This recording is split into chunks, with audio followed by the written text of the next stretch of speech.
provokator aja lah.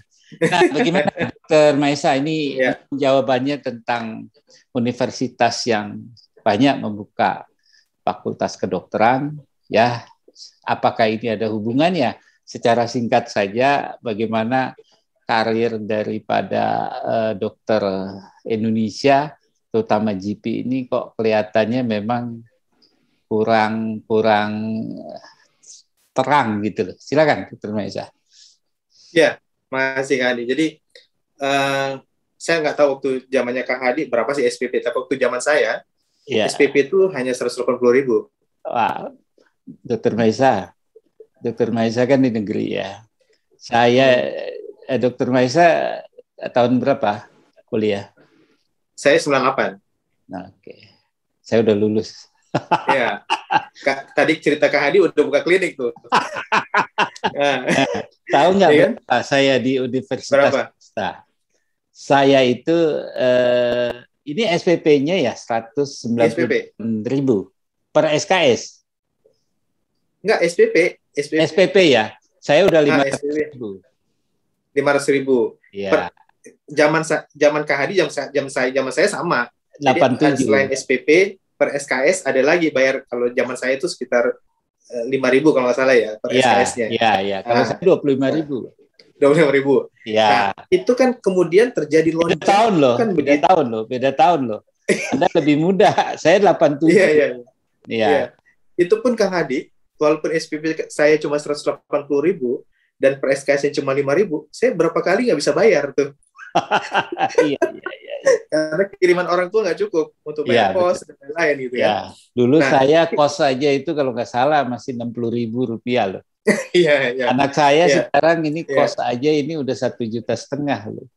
Saya bingung. Nilai. Betul. Dulu kita makan masih bisa dapat 2.000 per satu porsi kan. Saya ngutang malah Pak. Nah, tapi setelah era tahun 2002-an, itu terjadi lonjakan begitu drastis SPP sampai dengan hari ini. Bahkan di tempat saya mengajar pun isu terkait dengan biaya pendidikan ini luar biasa Kang Hadi. Iya. Mahasiswa bimbingan saya ada beberapa yang menghadap ke saya dengan permasalahan finansial, apalagi selama pandemi ini ada beberapa orang tua mahasiswa yang terdampak pandemi, di PHK dari pekerjaan dan itu menjadi permasalahan. Dan ketika saya telusuri Kang Hadi, itu banyak sekali mahasiswa kedokteran yang saat ini mengalami masalah terkait dengan biaya pendidikan. Jadi isu biaya pendidikan sebenarnya itu menjadi isu penting sebenarnya.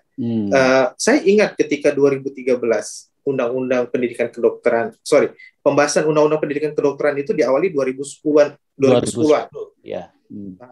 Nah, itu saya mengikuti ketika akan diketok di tahun 2013. Isu paling utamanya adalah terkait biaya pendidikan sebenarnya. Biaya pendidikan. Artinya apa? Artinya Undang-Undang Pendidikan Kedokteran yang terbit di 2013 dan sekarang tahun 2021 belum begitu memberikan dampak terhadap biaya pendidikan kedokteran. Itu harus menjadi perhatian kita bersama. Jadi bahasan juga ya nanti ini. Ya.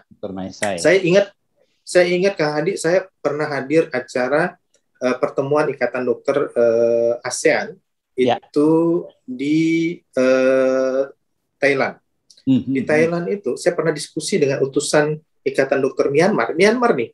Myanmar. Di Myanmar sana kebijakan pemerintahnya itu adalah mensubsidi pendidikan kedokteran yang dibutuhkan oleh negara saat itu. Jadi misalnya yang dibutuhkan GP nih, saat ini masih kekurangan GP di beberapa daerah. Maka orang yang sekolah GP itu digratiskan, disubsidi. Jadi SPP-nya gratis.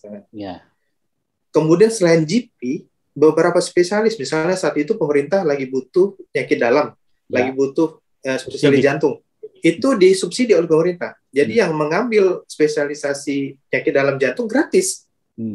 Itu Kang Hadi. Nah, saya tanya kok bisa begitu, gitu loh. Kenapa pemerintah bisa punya skema yang jelas terkait dengan subsidi? Kembali kepada tentang data, Kang Hadi. Dia punya data bagaimana rasio kebutuhan dokter di setiap daerah. Gitu. Jadi di daerah ini jumlah penduduknya sekian, jumlah gender perempuannya sekian, anak-anak sekian, dibutuhkan dokter spesialis anak sekian misalnya. Maka saat ini secara nasional kebutuhannya diperlukan nih untuk produksi. Maka siapa yang mengambil spesialis ini bersedia ditempatkan di daerah tersebut itu disubsidi oleh pemerintah. Ya, ya, betul. Nah, sebenarnya sama dengan skema wajib kerja yang kemarin yang digugat itu. Tetapi kan yang jadi persoalan kenapa digugat itu karena dia meratakan kebijakannya. Harusnya itu spesifik kepada mereka yang disubsidi oleh pemerintah. Jadi kalau Anda disubsidi oleh pemerintah, maka Anda harusnya juga wajib ditempatkan di tempat yang memang berdasarkan data pemerintahan dibutuhkan nih tenaga Anda di situ. Ini kan enggak, kemarin kebijakannya itu yang swasta pun yang biaya kocek sendiri juga diwajibkan ke sana kemari, ya kan? Itu menjadi dasar dari Mahkamah Agung. Itu pembiayanya syaratnya hampir 6 bulan, setahun tidak turun waktu PTT. Dan saya pelaku di Banten itu. Ngaku dosa deh. Saya ada gambar-gambarnya saya melakukan demo waktu itu, kalau nggak salah Pak Suyudi, spesialis Menkesnya waktu itu. Oke, saya kembali dulu Kang Hadi. Nah, silakan. Kalau tadi Kang Hadi tanya kenapa pendidikan kedokteran mahal, kan kita membaca isu dalam beberapa tahun terakhir kan ada isu tanda petik fakultas kedokteran menjadi sapi perahan. Artinya SPP yang ditampung di fakultas kedokteran itu menjadi disubsidi ke beberapa fakultas yang jarang peminatnya. Gitu. Itu yang menjadi isu. Nah, yang jadi permasalahan saat ini, kalau ditanya tadi Kang Hadi kenapa ini persoalan antara pendidikan, karir ini gimana nih benang merahnya? Sebenarnya kembali, silakan. Aduh, saya nggak nyiapin kopi nih. Ini mau begadang dengan saya harus ada kopi. Silakan. Jadi harus ada benang merah Kang Hadi antara data pendidikan dengan data di pelayanan. Saya sampai dengan tahun ini saya masih diminta pendapat terkait dengan skema integrasi data antara pendidikan. Saya diundang beberapa kali oleh Dikti terkait itu. Jadi karena memang sejak tahun 2015-2018 periodenya Promapsis, skema dari kita, saya pernah presentasikan itu untuk mengintegrasikan data, itu kan belum terwujud tuh. Yang mengintegrasikan data dari pendidikan, kemudian ke profesi sampai dengan terbitnya surat izin praktek, sampai ke Paskes dan lain-lain. Itu belum terintegrasi, Kang Hadi, data-datanya. Sehingga kita belum bisa menyatakan begini, harusnya di Fakultas Kedokteran di DKI, yang memproduksi dokter, ini nanti kalau dia mahasiswa dengan jalur mandiri yang tidak disubsidi oleh pemerintah, distribusinya kemana? Kalau akan didistribusi ke sektor swasta, maka harus jelas sektor swasta yang mana nih yang akan didistribusikan. Apakah distribusinya akan ke rumah sakit swasta, atau ke klinik, atau ke perusahaan-perusahaan, atau kemana nih distribusinya? Karena dokter-dokter ini perlu jelas juga Kang Hadi. Karena begitu besar investasi yang dikeluarkan untuk pendidikan kedokteran. Betul. Kalau tidak diarahkan jenjang karirnya, maka akan banyak korban gitu loh. Ya kan? Kecewa. Nah, kalau yang disubsidi oleh pemerintah itu harusnya saya lihat beberapa universitas fakultas kedokteran sudah mulai bekerja sama dengan Pemda ya. Jadi ada putra daerah yang disekolahkan, setelah sekolah dikembalikan lagi untuk mengabdi di daerah sana, atau setelah 2 tahun atau 3 tahun disekolahkan lagi untuk spesialis berdasarkan kebutuhan dan seterusnya. Tapi itu masih segmental di beberapa daerah. Kita masih punya data nasional terkait itu. Dr. Mahesa, nanti di suatu saat kita akan bicara lagi tentang skema karir. Saya sangat tertarik sekali ini, dokter Indonesia ya. Kita tidak skeptis, betul nggak? Malah sebetulnya kita harus membanggakan diri, dan seperti Dokter Mahesa katakan, mungkin nanti arahnya, ini kan BPJS sudah ada nih ya, family physician yang sebenarnya, mohon maaf ya, bukan yang kemarin ada pro kontra ya. Saya tahu lah Dokter Mahesa juga bersama saya. Bersama-sama pasang baret di kepala ya. Itu 2016. Okay. Jadi saya pikir ini menjadi satu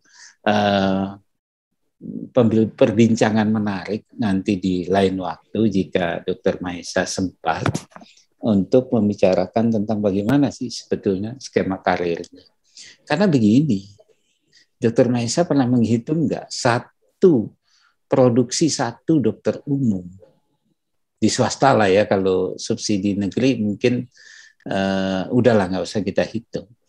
Di swasta sendiri itu yang paling rendah sama yang paling tinggi apa tuh ya kalau dibilang uang masuk ya, apa uang bangku. Ya. Mahesa pernah ngegambarin sampai dia lulus.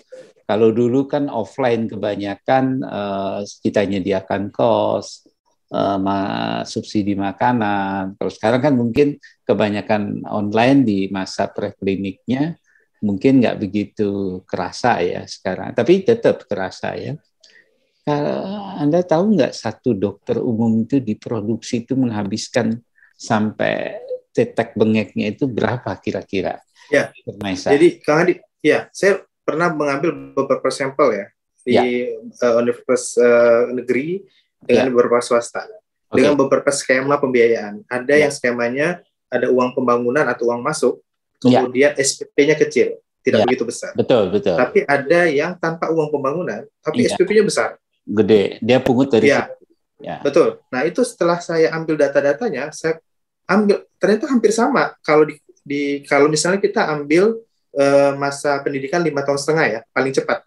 Taruhlah 6 tahun ya, 6 tahun lah ya. 5,5 tahun sampai 6 tahun lah. Ya. Itu ternyata investasi yang dikeluarkan itu sekitar 450 sampai 500 juta. GP ya.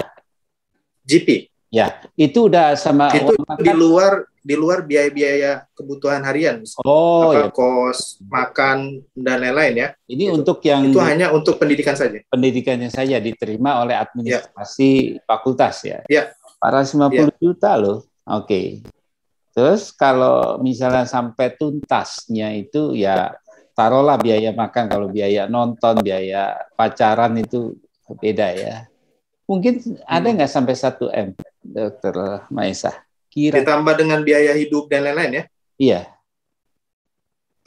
Untuk di kota besar mungkin bisa sampai segitu. Bisa sampai ya. Di kota besar ya? Ya, karena kan yang swasta ini lebih banyak di kota-kota besar ya. Betul. Ya. Betul. 1 M loh ini, Dokter Mahesa. Iya, cukup besar. Bahkan yang bikin saya kaget, Kang Hadi. Iya. Itu GP ya. Spesialis, ada spesialis nih, ada satu spesialis yang nggak nyebutin spesialis apa, nggak nyebutin fakultas di fakultas kedokteran apa. Dalam 2 tahun saja, dalam 2 tahun pendidikan dia sudah habis 1 M lebih. Dalam 2 tahun itu baru setengah perjalanan tuh. Ini belum setengah. Kan spesialis itu di negeri lah ya. Nggak mungkin swasta buka spesialis ya. Tapi kira-kira itu negeri. Iya negeri pasti. Iya. Pasti negeri kan. Nggak mungkin swasta kalau yang spesialis kan, karena itu advance ya. Nah, profesi itu soalnya udah.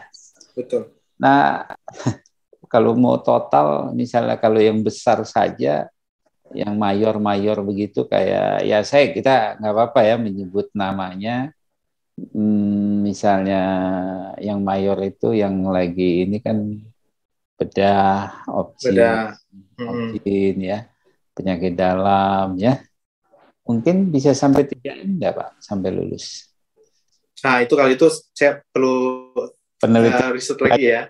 Perlu riset lagi gitu Kang Adi. Tapi itu berdasarkan fakta dari seseorang yang langsung mengadu ke saya. Berapa biaya yang dia keluarkan selama 2 tahun dia pendidikan. Akhirnya yang saya sayangkan akhirnya dia nggak terus pendidikan. Sayang ya. Sayang sekali. Nah, ini udah dapatnya susah, pembiayaannya juga skemanya itu susah sekali. Ya. Nah, ini ya saya berpikir ini pemerintah ini harus kita bantu untuk merumuskan data, betul nggak ya? Nah, sehingga kalau saya sebagai pengusaha ya, Dokter Mahesa, saya akan bilang, oh iya, saya mengelola seperti investasi tol ini ya. Kenapa? Karena itu penting sebagai urat nadi. Betul kan? Ya. Jika ini memang penting, jangan dibiarkan orang itu kapitalisme modal sendiri. Udah pasti nantinya juga akan, ya penjaminannya tidak akan mau dia dijamin di mana-mana. Sehingga kota besar itu menjadi rebutan, Dr. Maesa. Makanya dia dibayar Raymond menurut saya sudah cukup besar, misalnya 100 juta per bulan.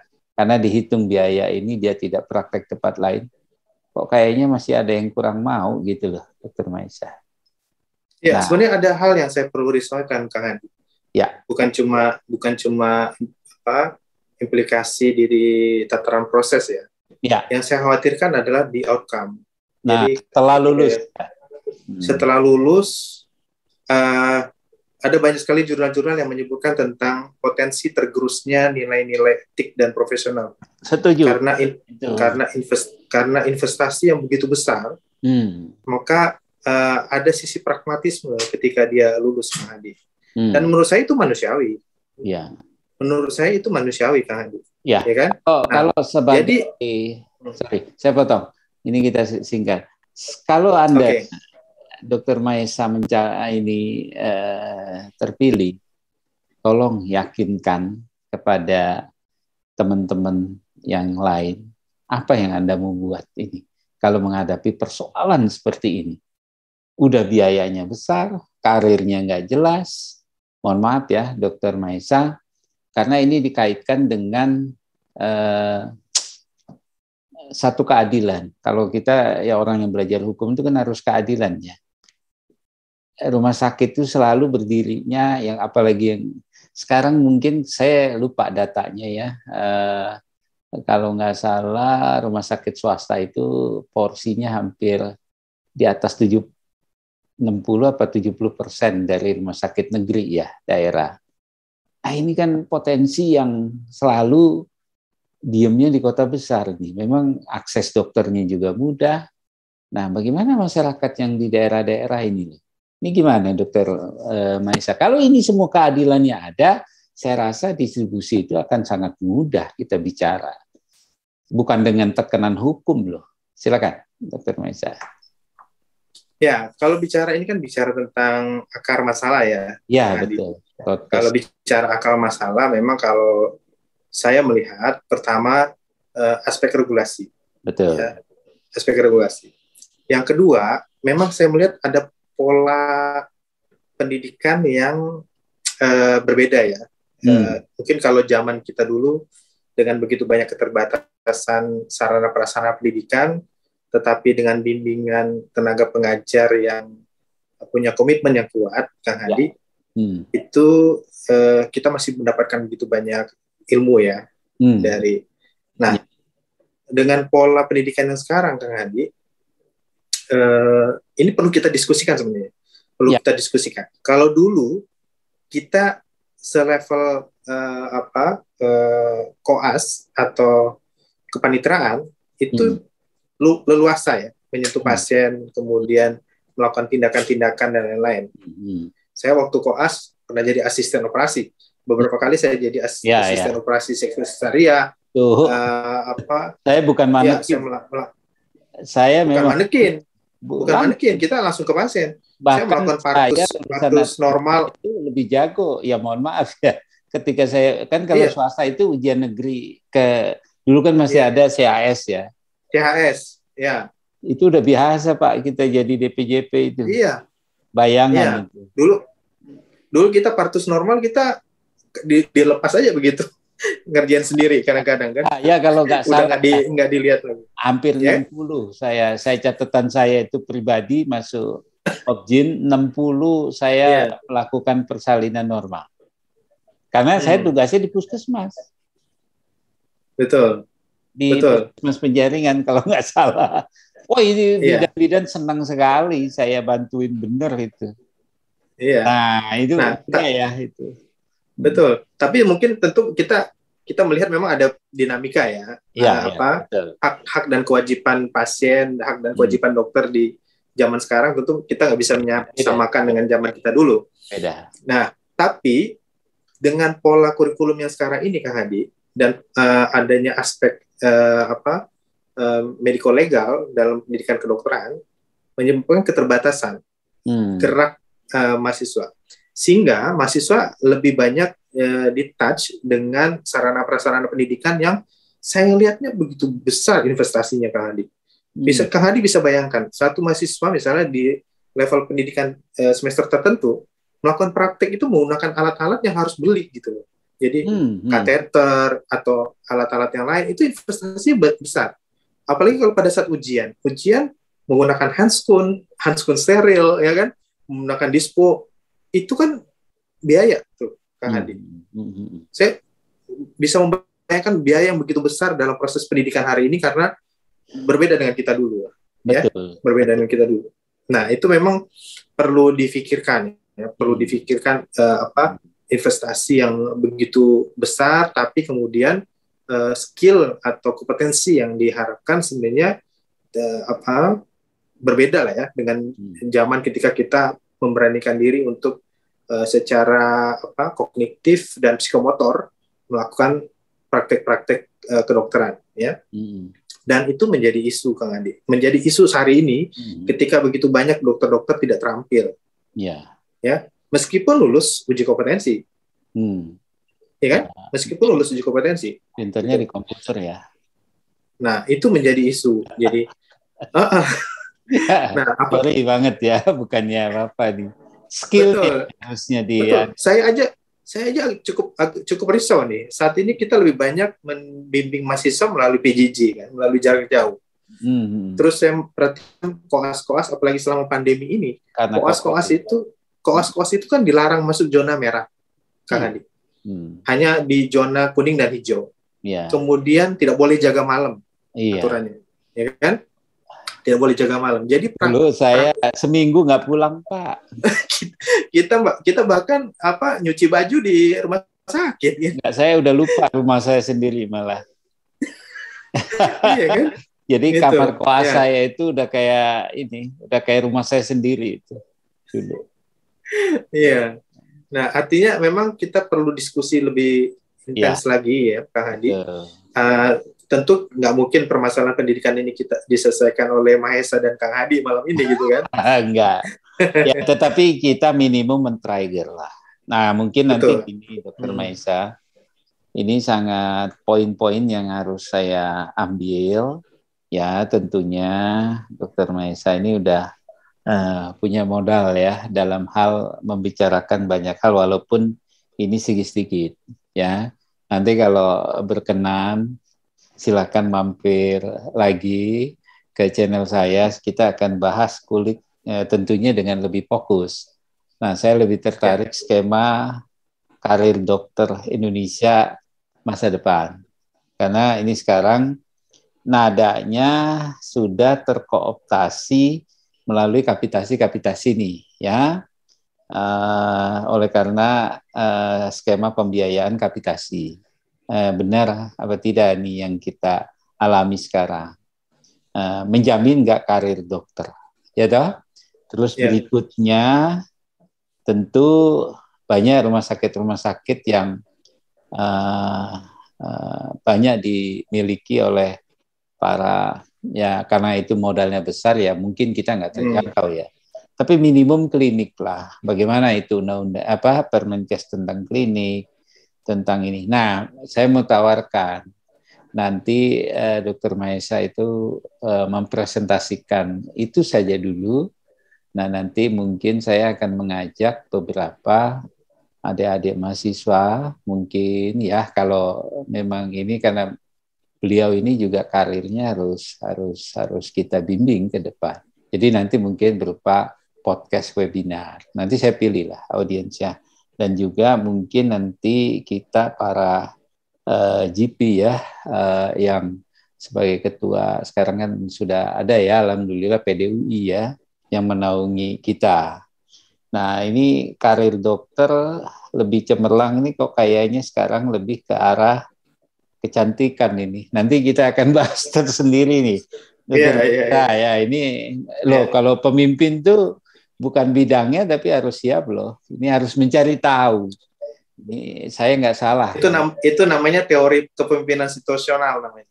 Oh bukan, tetap bahwa Anda itu memang betul kaya akan ilmu pengetahuan. Masalah nanti ini kan tergantung daripada bagaimana kita memberikan yang terbaik. Yeah. Mungkin jangan terlalu banyak janji, tetapi laksanakan apa yang sudah diucapkan. Itu yang paling penting dan dicatat. Ya toh, Hadikon Science ini bukan salah-satunya pengadilan, enggak lah, bukan. Ya, tetapi sekedar mengingatkan bahwa ada anak muda yang berani ini mencalonkan memimpin 200. Kalau mohon maaf Pak Jokowi berani memimpin 220 juta penduduk Indonesia, Anda mampu memimpin 220.000 dokter yang ternyata kompleksitasnya sama, hampir sama, tetapi skalanya berbeda. Betul nggak? Karena kesehatan itu adalah cerminan untuk pembangunan bangsa.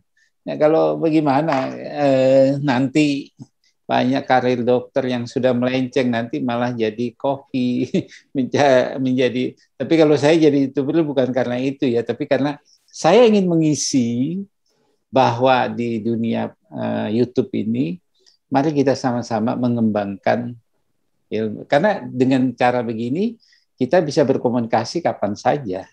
Walaupun itu pasif ya. Tapi kan nanti ada pertanyaan, ada apa, mungkin nanti kita bisa buat lagi. Mungkin itu kali ya. Dr. Maisa, ini udah hampir 1 jam ya. Ini di stopwatch saya ini udah hampir 55 menit ya. Sekali lagi saya tekankan, Dr. Maisa ini akan siap nanti kita undang kembali ya. Mungkin ini sekarang aja ini udah hampir pukul 10 malam ya. Mungkin Dr. Maisa juga sebagai aktivis di berbagai bidang ini sangat lelah sekali saya gangguin. Dr. Maisa, tolong yakinkan dong kalau dalam podcast kali ini bahwa Anda layak dipilih. Silakan. Tapi bukan membanggakan diri, tapi apa yang Anda mau rencanakan ke depan? Apakah pertanyaan saya terlalu tidak usah dijawab atau bagaimana? Silakan. Nggak, saya jawab malam ini. Nah, kalau begitu saya nggak salah bertanya begitu. Silakan. Ya, Kang Hadi, saya belajar banyak di IDI. Ya. Saya belajar banyak dari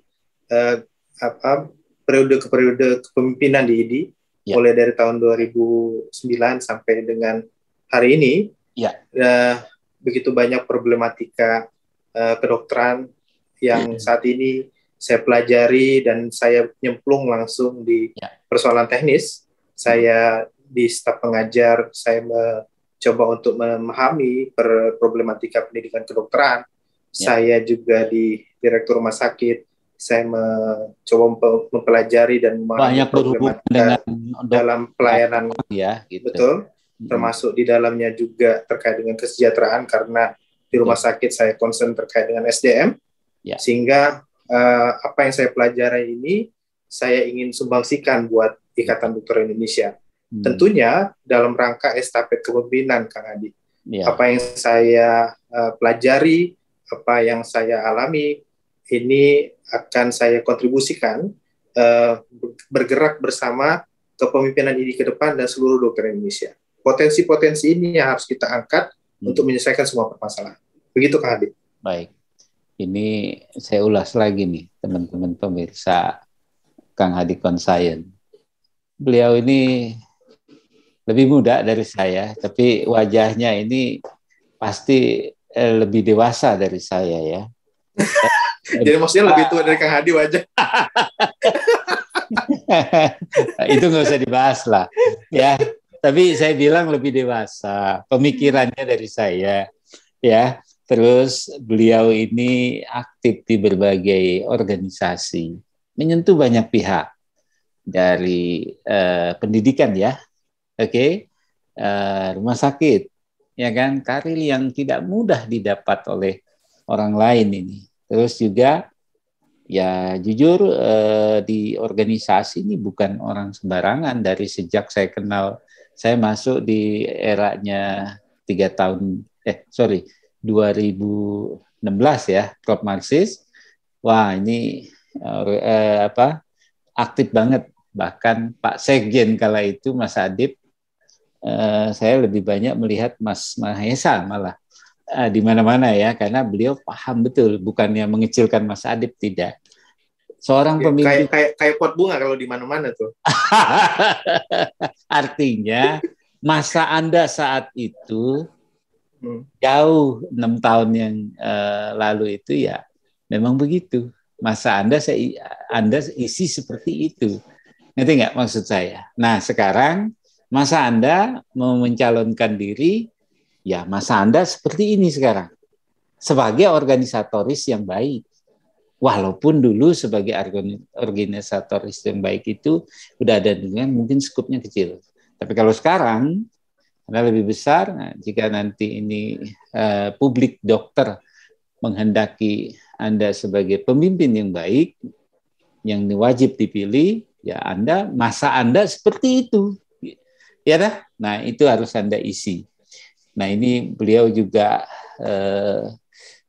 berani membicarakan podcast malam ini, walaupun hanya kulitnya saja, tentang skema karir dokter Indonesia ini harus dipikirkan ke depan. Betul ya?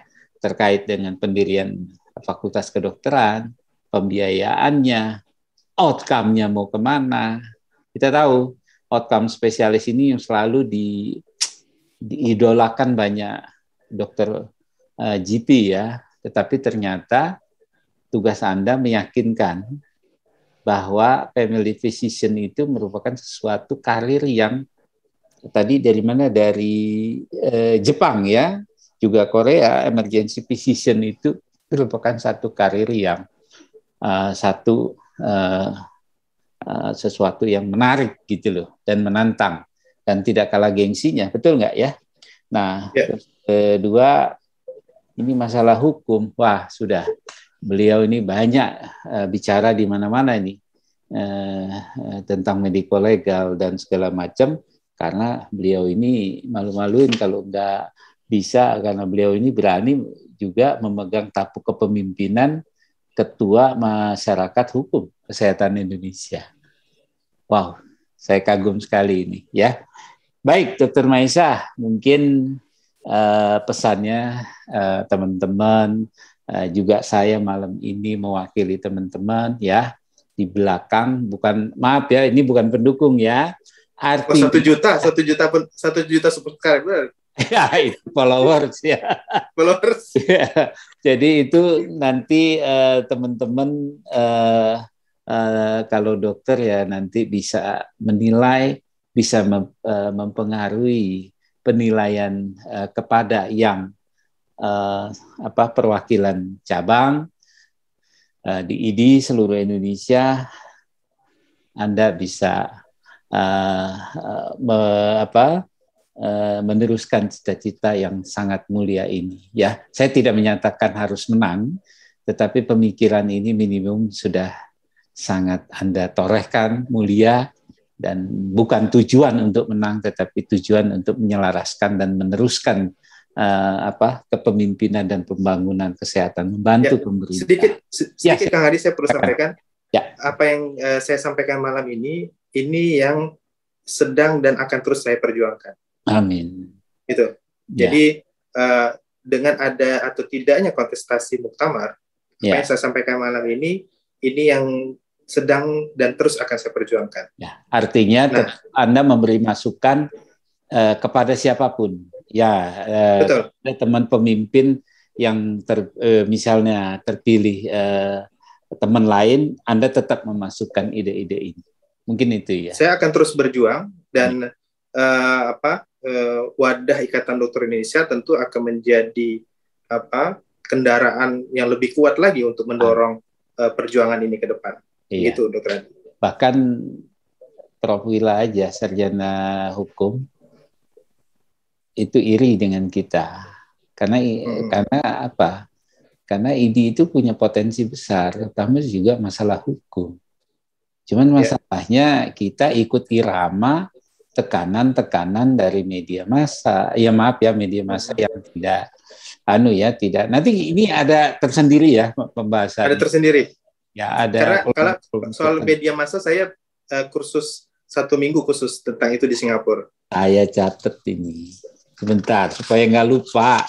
Berarti ini bahan untuk menguliti Dr. Mahesa ini udah banyak ini dari malam ini ya tentang media massa. Ini ya, karena apa, pemirsa perlu tahu ya dah, ilmu dipendem itu nggak ada gunanya, betul nggak?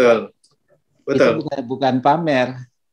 Saya nggak lihat mobilnya Dr. Mahesa, bukan rumahnya dokter. Kalau mobilnya pastilah sekarang udah beda ya. Nggak, yang penting mobil itu bannya 4, betul. serepnya 1, mesinnya ada 1. Yang penting kita bukan gengsi di sini. Tetapi Anda punya kekayaan, wajib Anda berikan. Ya dah, berikannya tidak dalam bentuk uang, tapi dalam bentuk pengetahuan. Betul ya? Betul. Segala sesuatu yang disimpan terlalu lama akan jadi busuk, Kak Hadi. Kita juga nggak belajar. Saya sebagai orang yang hanya belajar magister hukum aja, saya tidak pernah berkembang kalau saya tidak pernah ditanya orang, Dokter Hadi ini gimana? Oh jangan gantian ngulitin saya ya, karena memang saya mediator, moderator ya. Baik, Dokter Mahesa. Oke. 1 jam lebih daripada 5 menit. Saya sangat berterima kasih sekali. Mungkin teman-teman pemirsa yang lain ya, kita bukan dalam hal dukung-mendukung, tetapi seberapa besar kita mencari pemimpin Ikatan Dokter Indonesia di masa depan. Mungkin nanti saya pun akan berbicara dengan para kontestan lain ya, yang sudah saya tahu itu ada dokter, saya sebut aja Dokter Jul Asti, cuman memang waktu beliau nanti menunggu waktu. Nah, karena memang dokter, bukan berarti Dokter Mahesa duluan, karena ini enggak. Saya tetap sama nanti, porsinya sama. Mungkin pembicaraan ini kan santai, tidak dipakem di struktur begitu. Karena kalau enggak keluar, santai ini enggak keluar. Dokter Mahesa nanti akhirnya jadi jaga image, ini enggak. Beliau adalah pemimpin yang lugas, seorang calon pemimpin yang lugas, bicara apa adanya, berani, fakta tentunya ya, dan beliau akan mengembangkan bahwa ini harus punya sumber data yang valid sehingga bisa membantu pemerintah berdasarkan data. Digoyah apapun bukan hoax. Dokter Mahesa nanti sebagai pemimpin pasti tangguh. Oke, baik. Saya ini udah saya cukupkan di sini ya. Mungkin saya hanya mengucapkan syukur kepada Tuhan ya, bahwa Dr. Mahesa sebagai orang muda yang dalam kata berani melakukan perubahan, nanti masukan-masukan, bukan berarti tanpa jadi pemimpin pun karya-karya beliau untuk memasukkan masukan-masukan pasti saya sendiri udah melihatnya ya, bukan hanya terbatas baru dipikirkan sekarang, tapi sudah dilakukan. Tapi kalau beliau menjadi pemimpin, mungkin kebijakannya lebih bisa di endorse lagi seperti itu ya.